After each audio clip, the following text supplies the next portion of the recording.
নমস্কাৰ, আসসালামু আলাইকুম। মই ফাৰহান। এটা ভাইৰেল ফোন কল আপোনালোকে নিশ্চয় শুনিছে। প্ৰাক্তন প্ৰশাসনিক বিষয়া হিতেশ দেৱশৰ্মা আৰু সাংবাদিক ৰাণা ডেকাৰ মাজত। আপোনালোকে নিশ্চয় গোটেই ফোন কলটো শুনিছে। ফোন কলটো শুনি আচলতে আমাৰ নিচিনা সাধাৰণ মানুহৰ আচলতে চকু কপালত উঠিছে। গোটেই ফোন কলটোত প্ৰশাসনিক বিষয়া হিতেশ দেৱশৰ্মাই সাংবাদিক ৰাণা ডেকাক ভাবুকি প্ৰদান কৰিছে বাক্সাৰ ঘটনাটোক লৈ। বাক্সাত কি হৈছিল আমি সকলোৱে জানো যে জুবিন গাৰ্গৰ মৃত্যুৰ অভিযোগত যিকেইগৰাকী অভিযুক্ত তেওঁলোকক যেতিয়া গুৱাহাটীৰ পৰা বাক্সালৈ লৈ যোৱা হৈছিল, বাক্সা কাৰাগাৰত ৰখা হৈছিল, সেই সময়ত তাত মানুহ গোট খাইছিল আৰু তেওঁলোকে ৰাইজে কৈছিল যে ইয়ালৈ কিয় আনিছে অপৰাধী কেইজনক, তেওঁলোকক ইয়ালৈ আনিব নালাগে। ইয়াক লৈ যি ধৰণৰ এটা প্ৰতিবাদ হৈছিল, তাত হিতেশ দেৱশৰ্মাৰ পুত্ৰ তথা আৰক্ষী বিষয়া গীতাৰ্থ দেৱশৰ্মাই কি কৰিলে সেয়া আপোনালোকে নিশ্চয় জানে। লাঠিচাৰ্জ কৰিল, বহু মানুহ আহত হ'ল।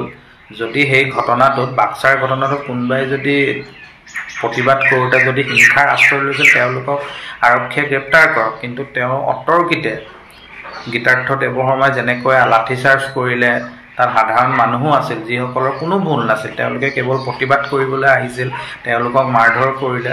তাক লৈ সমগ্ৰ ৰাজ্যতে তীব্ৰ প্ৰতিক্ৰিয়াৰ সৃষ্টি হ'ল। বহুতেই আৰক্ষীক গৰিহণা জনালে।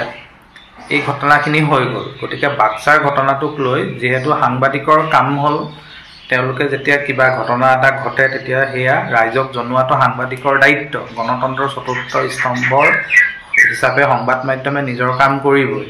তেনে ক্ষেত্ৰত হিতেশ দেৱশৰ্মাই নিজৰ পুত্ৰক বচাবলৈ গৈ সাংবাদিকজনক ভাবুকি দিছে। তেওঁৰ 8 বছৰীয়া কণমানি ল'ৰাটোক গাড়ীৰে খুন্দিয়াই হত্যাৰ ভাবুকি দিছে। আপোনালোকে ভাবক, এজন প্ৰাক্তন প্ৰশাসনিক বিষয়াৰ মুখৰ ভাষা নে এয়া গুণ্ডাৰ ভাষা, কোনোবা মাফিয়াৰ ভাষা নেকি? এইজনে সেই হিতেশ দেৱশৰ্মা যেতিয়া বাক্সাৰ ঘটনাটো ঘটিছিল তেতিয়া তেওঁৰ পুত্ৰ আৰক্ষী বিষয়াজনক বচাবলৈ তেখেতে কৈছিল যে জুবিনৰ আদৰ্শৰ প্ৰতিফলন বাক্সাত হৈছে। কিমান লাজৰ কথা, কিমান দুখৰ কথা যে জুবিন দা আমাৰ প্ৰাণৰ শিল্পী, আমাৰ হিয়াৰ আমঠু জুবিন দাৰ দৰে শিল্পী অসমে আৰু আগন্তুক 100 বছৰ অপেক্ষা কৰিব লাগিব তেওঁৰ দৰে শিল্পী পাবলৈ। এইগৰাকী আমাৰ প্ৰাণৰো প্ৰাণ, বুকুৰ আপোন শিল্পীগৰাকীক লৈ তেওঁ কৈছে যে বাক্সাত হেনো জুবিন গাৰ্গৰ আদৰ্শৰ প্ৰতিফলন হৈছে।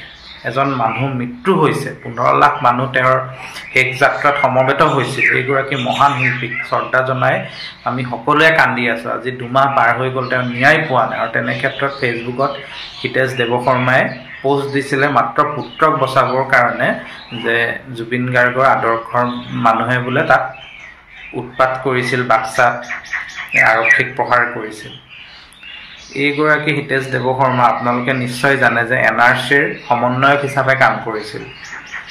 NRC অসম আন্দোলনৰ ফল NRC, যাৰ পৰা যিখন NRCক লৈ অসমৰ ৰাইজে আজি কিমান কেইবা দশকৰ পৰা আন্দোলন কৰিলে, অসম আন্দোলন হ'ল, কিমান আশা কৰিছে যে এখন বাংলাদেশী মুক্ত NRC আমাক লাগে। সেই NRC সমন্বয়কৰ দায়িত্বত থকা ইমান এগৰাকী প্ৰাক্তন জ্যেষ্ঠ বিষয়াৰ মুখৰ ভাষা শুনিলে আচলতে আমাৰ নিচিনা সাধাৰণ মানুহে লাজ পাওঁ।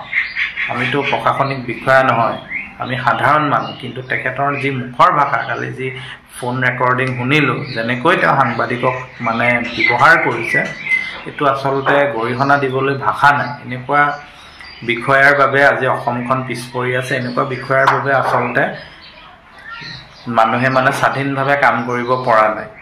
আজি বাতৰি কাকতত পালোঁ যে হিতেশ দেৱশৰ্মাৰ বিৰুদ্ধে গোচৰ ৰুজু কৰিছে। যদি গোচৰ ৰুজু কৰিলেই নহ'ব, তেওঁৰ বিৰুদ্ধে আৰক্ষীয়ে ব্যৱস্থা লয় নে নলয় সেয়াও ৰাইজে লক্ষ্য কৰিব। মুখ্যমন্ত্ৰীয়ে আইন ভংগ কৰিলেই, সামান্য কিবা বেআইনী কাম হ'লেই লগে লগে গ্ৰেপ্তাৰ কৰিবলৈ আৰক্ষীক নিৰ্দেশ দিয়ে। এতিয়া মুখ্যমন্ত্ৰী ডাঙৰীয়া এইগৰাকী প্ৰাক্তন যি প্ৰশাসনিক বিষয়া হিতেশ দেৱশৰ্মা, তেওঁৰ বিৰুদ্ধে কি ব্যৱস্থা লয় সেয়া কিন্তু লক্ষণীয় হ'ব। এনেকুৱা সাংবাদিকক মুকলিকৈ তুচ্ছ তাচ্ছিল্য কৰি দম ঐ কয়, কোনো ধৰণৰ ভাষাৰ মৰ্যাদা নথকাকৈ যি ধৰণে তেওঁলোকে ভাবুকি দিছে হিতেশ দেৱশৰ্মাই, এইটো কিন্তু জাতিটোৰ বাবে শুভ লক্ষণ নহয়। অসমৰ বাবে, সংবাদ মাধ্যমৰ বাবে অতি গৰিহণাৰ বিষয়। ইয়াৰ বিৰুদ্ধে কিন্তু সাংবাদিকসকল একগোট হোৱাৰ সমান্তৰালকৈ অসমৰ ৰাইজেও কিন্তু মাৰবান্ধি থিয় দিব লাগিব। যদি SCS বিষয়াই গুণ্ডাৰ ৰূপ লয় তেন্তে কি হ'ব আমাৰ প্ৰশাসন, কি হ'ব আমাৰ মানে ব্যৱস্থা আপোনালোকে নিজেই ভাবক, নিজেই চিন্তা কৰক। গতিকে মই মুখ্যমন্ত্ৰী ডাঙৰীয়াক দাবী জনাইছোঁ, অনুৰোধ নহয় যে এইগৰাকী হিতেশ দেৱশৰ্মাৰ বিৰুদ্ধে আপোনালোকে ব্যৱস্থা লওক প্ৰশাসনে। এনেকৈ যদি দিন দুপৰতে সাংবাদিকক আক্ৰমণৰ ভাবুকি দিয়ে, তেওঁৰ পুত্ৰ নাবালক কণমানি 8 বছৰীয়া পুত্ৰক যদি তেওঁ আক্ৰমণৰ লক্ষ্য হিচাপে বাছি লয়, তেন্তে আমাৰ সমাজখন কোন দিশে গৈছে সেয়া কিন্তু বহুত চিন্তাৰ বিষয়। এনেকুৱা বিষয়াৰ বিৰুদ্ধে আপোনালোকে মানে ব্যৱস্থা লওক। এতিয়াতো মোৰ সন্দেহ হৈছে যে NRCত এইগৰাকী বিষয়া সমন্বয়কৰ কাম কৰিছিল, তেতিয়া কি কৰিলে তেওঁ, সেইটো কিন্তু বহুত চিন্তাৰ বিষয়। গতিকে এনেকুৱা বিষয়াৰ পৰা সমাজৰ একো লাভ নহয়। হিতেশ দেৱশৰ্মা মুৰ্দাবাদ, তেওঁক গৰিহণা দিছোঁ। আপুনি এনেকৈ সাংবাদিক আক্ৰমণ কৰাৰ যি কথা ক'লে তাৰ বিৰুদ্ধে ব্যাপক প্ৰতিবাদ হ'ব। ৰাইজে কিন্তু ক্ষান্ত নহ'ব যেতিয়ালৈকে আপুনি শাস্তি নাপায়। মুখ্যমন্ত্ৰী ডাঙৰীয়াক মই পুনৰবাৰ কাতৰভাৱে আহ্বান জনাইছোঁ, অনুৰোধ দাবী যে তেওঁক কঠোৰ শাস্তি প্ৰদান কৰক। যি গোচৰ ৰুজু কৰিছে হিতেশ দেৱশৰ্মাৰ বিৰুদ্ধে, সেই গোচৰৰ উচিত তদন্ত কৰি সাংবাদিক ৰাণা ডেকাক ন্যায় দিয়ক। আজিৰ ভিডিঅ'টো ইমানেই, ধন্যবাদ।